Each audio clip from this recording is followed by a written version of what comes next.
तर हे घेतलं आहे आम्ही ट्रेनचं तिकीट जे होतं पर पर्सन $2 आणि त्यानंतर आम्ही घेतली आहे ब्लॅक टी आणि मग आम्ही आमची टी घेतली आणि आम्ही निघालो ट्रेनमध्ये बसण्यासाठी, ट्रेनची सफर घेण्यासाठी।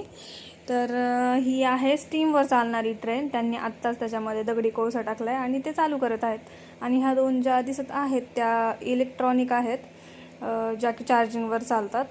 तर आम्हाला खूप छान वाटलं इथे येऊन आणि खरंच खूप छान होतं। तर ह्यांनी इथला सेट पण इतका छान केला आहे की इथे प्लॅटफॉर्म नंबर 1, प्लॅटफॉर्म नंबर 2 आणि 3 हे सुद्धा त्यांनी लावलेलं आहे।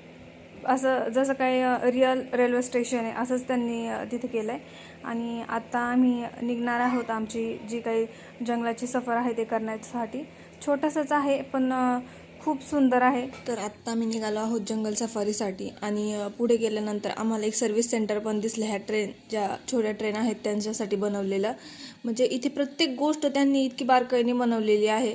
आणि आमची राईड घेतानाच आमच्या पुढे जी ट्रेन होती ती बंद पडलेली, तर त्यांनी 5 मिनिटात ती चालू केली।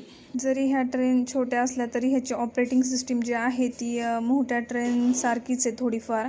आणि इथे म्हणजे प्रॉपर ह्यांनी तिकीट काउंटर काढलेलं आहे आणि मेंटेनन्स पर्सन आहे आणि लोको पायलटसुद्धा आहे जो की ट्रेन चालवतो।